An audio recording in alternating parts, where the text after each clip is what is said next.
안녕하세요, 여러분. 실리콘밸리 만물 박사입니다. 2026년 3월 20일 금요일. 오늘은 미국 주택 건설 업체들의 마진 감소와 주택 구매력 위기라는 주제로 알아볼까 합니다. 쉽게 말해서 집 사기가 쉽지 않다. 이런 얘기고요. 알아보기 전에 이제 미국은 신규 주택들, 흔히 생각하는 미국 영화에서 보면 마당 달려있는 주택들 있죠. 그런 주택을 공급하는 회사들이 몇 개가 있어요. 톨 브라더스, 레나, 폴티 홈스, DR 홀튼 이렇게 한 4개, 5개 정도가 미국에서 제일 큰 신규 주택을 건설하는 홈 빌더라고 해요. 주택 건설 업체들. 이 중에 레나라는 이제 회사가 실적 발표를 지난주에 했었는데 실적 발표에서 안 좋은 게 몇 개가 보여요. 주택을 건설하는 회사의 마진이 계속 감소를 해요. 이익이 줄어드는데 그게 왜 이익이 줄어드냐? 이거를 살펴보니까 지금 미국 부동산 시장이 활기를 못 찾고 있죠. 그 이유는 간단해요. 30년 만기 모기지, 주택담보대출의 금리가 너무 높아요. 지금 뭐 얼마 전에 조금 내렸다가 다시 이란 전쟁부터 해서 금리가 오르기 시작해서 30년 만기 모기지가 아직까지도 6% 위에 있거든요. 지금 집을 구매하면은 6%가 넘는 금리로 주택담보대출을 받아야 돼요. 그러면은 당연히 사람들이 집을 잘 안 사겠죠. 그래서 주택을 건설하는 이 대형 업체들이 어떻게 하냐면 웨이트 바이 다운이라고 해서 금리를 낮춰줘요. 계속 낮춰주는 건 아니고 초기 1, 2년, 길게는 3년까지 예를 들면 10년 만기 모기지 금리가 6.5%인데 이 업체들이 앞으로 1년은 5%, 그다음에 2년 차에는 3년 차에는 5.8% 이렇게 해서 3년 동안 금리에 대한 부담을 완화를 시켜주는 거예요. 집을 사는 고객들한테. 주택 가격을 낮추면 이 주택을 기존에 구매한 사람들의 불평, 불만도 있겠죠. 그리고 주택 가격을 낮추면은 장부 가격이 낮아지기 때문에 이 회사들이 보유하고 있는 자산의 가치도 떨어져요. 이 회사들한테도 안 좋죠. 그렇기 때문에 주택 가격을 낮춰서 할인해서 파는 것보다는 사람들이 주택을 못 사는 이유 중에 하나가 높은 금리라고 판단을 해서 이 금리에 대한 부담을 완화를 시켜주는 거예요. 이걸 완화를 시켜주면 사람들이 신규 주택을 사지 않을까. 그래서 미국 주택 시장은 어떻게 됐냐면 주택 공급이 크게 두 가지예요. 기존에 지어져 있던 주택들, 그죠? 뭐 10년, 20년, 30년, 길게는 막 70년, 80년도 된 주택들도 있는데 미국은 그런 기존 주택들이 하나가 있고 그다음에 이런 업체들, 이 홈 빌더들이 공급을 하는 신규 주택이 있어요. 당연히 신규 주택은 같은 크기면은 아무래도 가격이 좀 더 비싸겠죠. 물론 위치에 따라 다르겠지만 크게 두 가지가 있는데 미국 부동산 시장이 가장 큰 문제는 뭐냐면 이 큰 두 가지 공급원 중에 하나, 기존 주택들은 이걸 가지고 있는 주인이 내놔야 매물로 나올 거 아니에요? 근데 이 주인들이 중요한 게 많은 사람들이 지금 3분의 1, 많게는 반 정도가 예전에 주택담보대출을 받아서 구매를 했기 때문에 금리가 굉장히 낮아요. 3%, 뭐 낮은 데는 2점대 중반 초반대로 주택을 구매한 사람들이 있어요. 그럼 이 사람들은 과연 내가 지금 금리가 2.5%, 2.3% 이런데 이 집을 팔고 새로 집을 사면 더 6%의 금리로 집을 사야 되는데 과연 이걸 할까요? 그렇기 때문에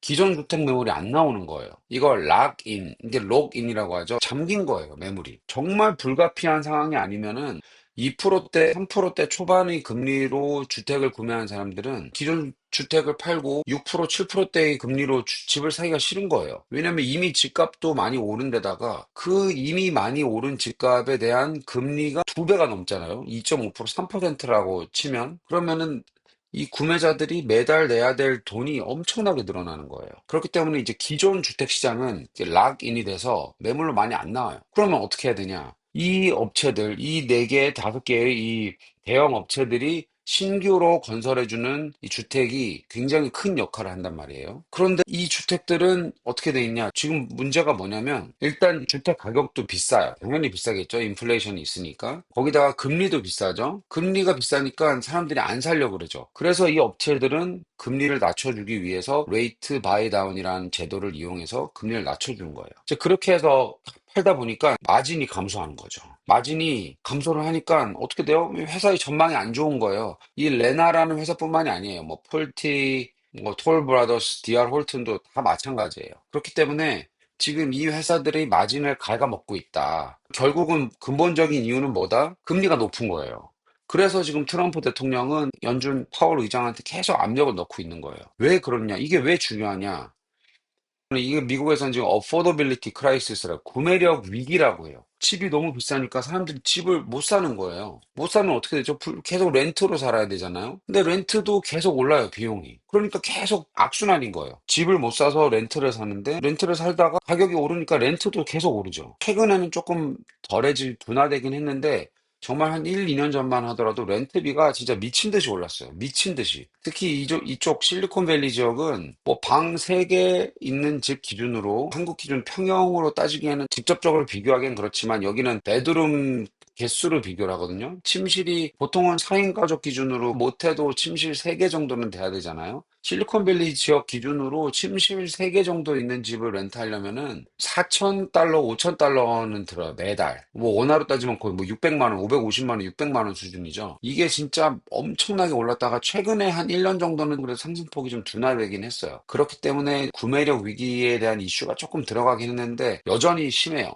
이게 구매력 위기가 계속 부각이 되면 어떻게 되겠어요? 투표에서 져요. 정권을 사람들이 지지하지를 않아요. 그렇기 때문에 트럼프도 굉장히 여기에 대해서 신경을 많이 쓰고 있고, 아니나 다를까 지금 이란 전쟁이 한참 진행 중인 와중에도 트럼프 대통령이 얼마 전에 행정명령 2가지에 사인을 했어요. 가격, 이 집값을 낮추는데, 그리고 결국은 궁극적으로는 구매력 위기를 해결하는 데 도움을 줄 수 있을 거다라고 판단하는 행정명령 2개를 사인했는데 그 2가지가 뭐냐면 일단 모기지를 받을 수 있는 조건을 좀 완화를 해주자. 요새 모기지가 너무 타이트하다. 대출 심사를 까다롭게 보는 거예요. 소득도 봐야 되고 뭐도 봐야 되고 이러저러 보니까 사람들이 집을 사려고 해도 모기지 승인이 안 나와서 대출 승인이 안 나오니까 이 집을 살 수가 없다. 그렇게 되니까 구매력 위기가 더 안 좋아진다. 그리고 또 하나의 행정명령은 이제 제도를 좀 완화하겠다 이거죠. 업체들이 새로 집을 지으려고 해도 땅을 구매하고 거기에 뭐 건물 올리고 뭐 이렇게 하는데 각종 규제들이 너무 많다는 거죠. 그러니까 이런 환경 규제라든지 규제들을 좀 완화를 시켜주자. 그래서 업체들이 좀 신규 주택을 빨리빨리 지을 수 있도록 좀 도와주자. 이 2가지 행정명령에 트럼프 대통령이 전쟁 와중에 사인을 한 거예요.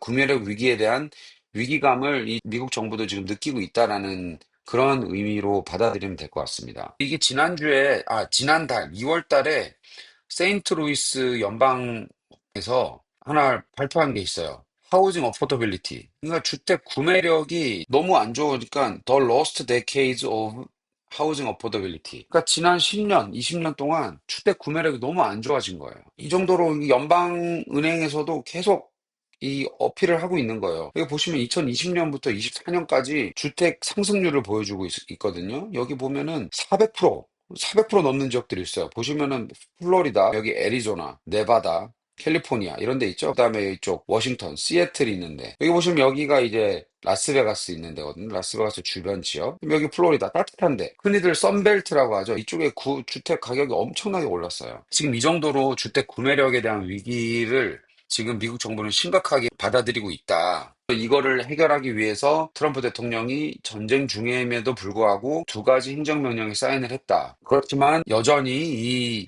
대형 홈빌더들, 이 건설업체들의 마진은 계속 압박을 받을 거예요. 왜냐면은 30년 만기 모기지 금리가 여전히 6%를 넘거든요. 6%를 넘기 때문에 기존 주택을 판매를 했을 때는 6%, 6.5% 모기지 금리를 받을 수밖에 없어요.